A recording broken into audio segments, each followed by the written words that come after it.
Yo les trashers! Connaissez-vous les histoires secrètes derrière la rivalité des plus grandes entreprises de ce monde? Apple, Coca, McDonald's, il y a des bails sombres, des trahisons, des histoires de géopolitique, d'espionnage. Aujourd'hui, découvrons les 6 plus grandes rivalités business au monde. Steve Jobs vs Bill Gates. Vous ne le savez peut-être pas, mais au début, Apple et Microsoft collaboraient ensemble. Apple fabrique des ordinateurs et Microsoft code des logiciels. Ça tombe plutôt bien. Alors, Windows n'existe pas encore, les ordinateurs à l'époque c'est des lignes de code, même pour Apple. Ça n'empêche pas le succès, à cette époque tout réussit à Steve Jobs, contrairement à Bill Gates. Et cette photo dit tout, il y a l'alpha et le geek. Il y a même cette vidéo où Bill Gates est limite humilié sur scène, Bill Gates qui jure allégeance à Apple en les remerciant de le faire vivre. Mais dans l'ombre, Bill Gates complote et la trahison arrive. Apple a une idée révolutionnaire. On arrête les lignes de code, et si les ordinateurs avaient une interface graphique? Une souris, des clics, des menus, ce qu'on a aujourd'hui quoi. Ça commence avec l'Apple Lisa et cette pub extraordinaire. Pas à cause de la moustache du monsieur qui est... Oh, mais à quel point un simple mouvement de souris est vu comme révolutionnaire.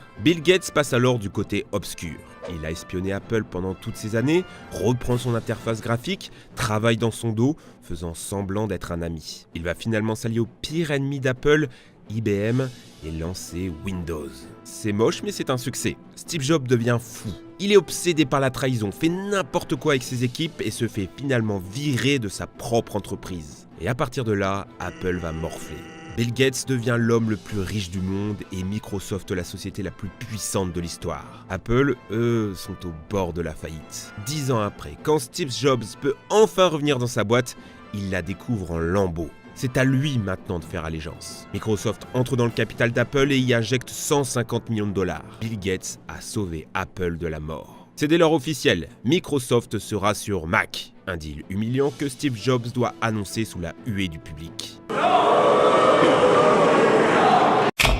Mais vous connaissez la suite, la saison 2 de cette rivalité peut commencer. iPod, iTunes, iPad, iPhone, 10 ans de réussite qui s'enchaînent. Apple est aujourd'hui la marque la plus chère du monde. 1000 milliards de dollars, une capitalisation boursière jamais vue dans l'histoire. Apple attaque avec des publicités qui pour toujours rendront ringard Microsoft. Okay, sure. What's up? PC home movie.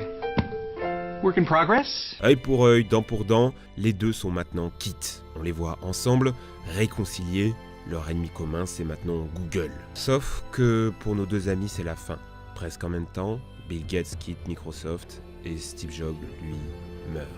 Coca vs Pepsi. Alors ça va vous étonner, mais aujourd'hui Pepsi est bien plus puissant que Coca-Cola. Quand Pepsi fait 70 milliards de gains, Coca n'en fait que 4. En effet, les deux entreprises possèdent énormément de marques. KFC, Pizza Hut, Tropicana, Lipton, les chips Lay's, c'est Pepsi. Le Fanta, le Nestea, le Minute Maid, c'est Coca. Une liste longue comme l'histoire de cette rivalité qui dure depuis plus de 100 ans. Les deux boissons naissent presque en même temps à la fin de l'époque des cow-boys. Ça part de deux pharmaciens qui inventent un médicament. Parce que oui, à la base les sodas, c'est des médicaments. Reste que pendant les 50 premières années, Coca-Cola est le grand gagnant. Pepsi est très loin derrière et fait faillite plusieurs fois. Ils ont même failli être rachetés par Coca, mais Coca se dit que non, c'est des losers, laissons-les mourir. Une erreur pour Coca, et des erreurs ils vont en faire pas mal. En quasi-monopole, ils décident d'augmenter les prix. Pepsi réplique en les baissant. Pour un Coca, tu as 2 Pepsi. Pepsi devient alors la marque du petit peuple et des communautés afro-américaines. Mais ça n'arrête pas Coca qui commence à s'étendre partout dans le monde, même dans l'Allemagne des heures les plus sombres.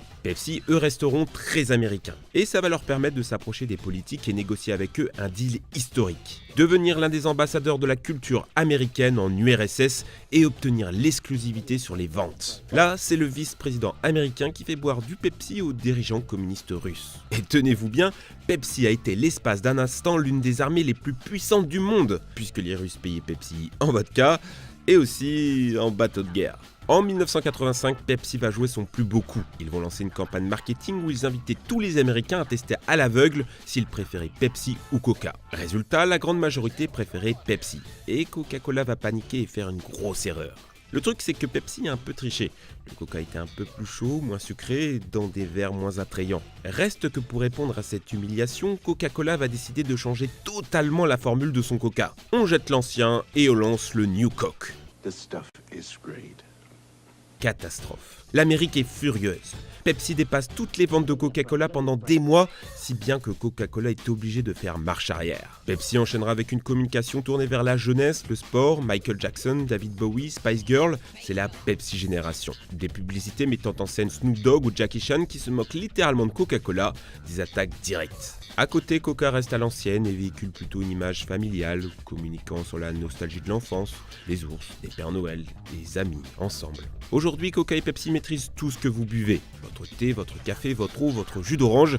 Ici, c'est leur concurrence féroce qui les a amenés à être aussi puissants. Ah, et puisqu'on parle de business, j'ai un petit truc à vous offrir avec l'application bancaire Nestor. Je vous dis quoi en fin de vidéo? Thomas Edison vs Nikola Tesla. Vous pensez peut-être que les grands inventeurs sont des mecs gentils qui essayent de faire avancer la science. Thomas Edison invente l'ampoule, le phonographe ou les premières caméras, et Nikola Tesla la radio, les télécommandes ou les lampes à néon. C'est des figures que vous admirez, mais est-ce que vous savez que leur histoire est du genre très sombre? Vous avez ici la plus grande rivalité de tous les temps, et les entreprises qui en sont nées sont encore aujourd'hui parmi les plus puissantes du monde. On est en 1880. Thomas Edison a l'entreprise qui installe l'électricité dans toute l'Amérique. Il veut innover et emploie le jeune Nikola Tesla. Il lui promet $1 million s'il réussit à résoudre les problèmes de son système de courant direct. Il y a beaucoup de gâchis d'énergie et c'est difficile de transporter l'électricité sur de longues distances. Tesla trouve une solution en inventant le courant alternatif, mais Edison se moque de lui, il n'y croit pas. Quand Tesla lui demande ses $1 million, Edison dira que ce n'était qu'une blague. Tesla est furieux. Il s'en va à la concurrence proposer son invention. Edison vendait l'installation du courant direct, Westinghouse avec Tesla proposera le courant alternatif. Plus économique. C'est parti, c'est la course à qui installera l'électricité en premier en Amérique. Edison cible les grandes villes, Westinghouse les campagnes. En un an, son concurrent le dépasse. Edison est furieux. Il va donc mettre en place un plan diabolique. Prouver que le courant alternatif de Westinghouse est dangereux. Vous aimez les chevaux et les petits chiens? Edison ira sur la place publique et utilisera le courant alternatif de Tesla pour les tuer. Vous voyez, c'est dangereux. L'affaire la plus horrible est probablement celle de Topsy l'éléphant. Une éléphant torturée par un cirque qui a fini par tuer ses bourreaux. Elle sera exécutée par les engins de la mort d'Edison. Pire, quand on proposera à Edison de tuer les condamnés à mort avec de l'électricité, même s'il savait que c'était inhumain, il proposa qu'on utilise le courant alternatif de Westinghouse. Il inventa l'expression Westinghoused pour associer le nom de son concurrent à la mort. La première exécution par chaise électrique fut un désastre. On dut s'y prendre à 2 fois dans d'horribles souffrances. Malgré ça, Edison continuera à promouvoir les exécutions par l'électricité pour son profit et la haine de son concurrent. Malgré tout, le courant de Westinghouse était meilleur, plus économique. Et Edison fut bien obligé d'utiliser le courant alternatif. Westinghouse produit aujourd'hui des centrales nucléaires et l'entreprise d'Edison, General Electric, est aujourd'hui la 40e plus riche du monde avec des centaines de milliards de revenus. McDonald's versus tous les autres. McDonald's était là en premier et ils ont plus ou moins inventé le concept. Et fatalement, tous les autres ont suivi. Parfois, c'était très agressif. Comme ici des pubs Burger Kings qui n'hésitent pas à taper directement sur McDonald's, produisant soi-disant des burgers plus petits et moins généreux en viande. Une expression est même rentrée dans la culture américaine, Where is the beef? Où est le bœuf? Une expression utilisée par tout le monde, même les politiques. Et à l'origine, c'est une pub de Wendy's tournant les promesses de McDonald's en ridicule. Mais bon, aujourd'hui, aucun de ses concurrents n'arrive au niveau de McDonald's. Plus de 20 milliards de revenus par an quand ses concurrents peinent à dépasser les 2. C'est 10 fois plus. Sauf que McDonald's est en train de chuter. En Chine, ça ne marche pas et KFC est devenu la plus grosse chaîne de restauration du pays et la marque américaine la plus influente là-bas. Subway a aujourd'hui beaucoup plus de restaurants dans le monde que McDonald's. Et enfin, d'ici quelques années, Starbucks va devenir la plus grosse chaîne de restauration au monde. En termes de revenus, de nombre de restaurants et même de valeur de marque, leur croissance est bien au-dessus de McDonald's. Nintendo vs Sega vs Sony vs Microsoft. Aujourd'hui, le jeu vidéo a un poids considérable sur la scène culturelle mondiale. Et ça tient beaucoup à la rivalité que ces 4 acteurs ont entretenue. D'abord, Nintendo et Sega dans les années 90. Nintendo représentait la tradition et le Japon, tandis que Sega c'était l'Amérique, la coolitude, l'innovation. Des musiques par Michael Jackson et des jeux de sport avec Michael Jordan. Très Pepsi dans l'idée. Sega pouvait gagner la guerre des consoles. Mais ils sont restés à la masse sur les portables, ils ont essayé d'être trop en avance et ont eu de gros échecs commerciaux. Et enfin, pour retrouver leur fanbase, ils ont investi beaucoup dans l'arcade alors que c'était un peu la fin. Et disons-le, Nintendo a aussi perdu cette guerre pendant longtemps. Ils étaient alliés avec Sony contre Sega pour produire une Super Nintendo CD, sauf que Nintendo a plus ou moins trahi Sony, et même si PlayStation était la propriété Nintendo à la base, Sony décide de se lancer tout seul. Et c'est le succès. Trop attaché à la cartouche, Nintendo perdit cette bataille. À un moment, on ne parlait plus de Sega Nintendo, ce n'était qu'un duel entre PlayStation et Xbox. Parce que oui, entre-temps, Microsoft est entré dans la bataille. Et c'est grâce à la Wii et aux consoles portables qu'aujourd'hui Nintendo est redevenue la reine des consoles. D'ici 2021, la PlayStation 5 devrait sortir, qui sait ce que la guerre des consoles nous réservera. Nike vs Adidas vs Puma. À côté de révolutions technologiques, la guerre entre des marques de vêtements peut paraître un peu ridicule. Pourtant, si la culture sportive est aujourd'hui aussi imprégnée dans nos sociétés, c'est surtout grâce à eux. Il faut savoir qu'à la base, Puma et Adidas sont une seule société, mais les deux frères fondateurs se disputent et finissent par créer deux marques rivales. Ça restait les leaders incontestés, sauf qu'en 1960, Nike arrive.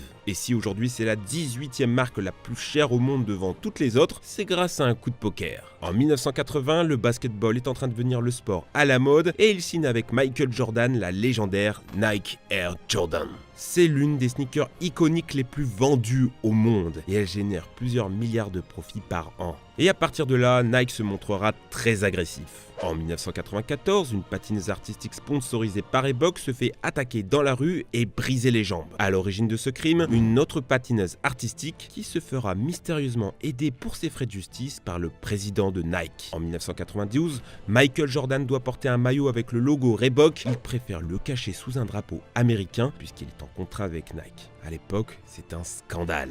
Pour info, aujourd'hui Reebok est possédé par Adidas et Nike, eux, ont la marque Converse. Puma, eux, restent indépendants mais sont quand même très puissants. On a ici trois marques, une lutte fratricide et une haine intense qui reste encore aujourd'hui tenace.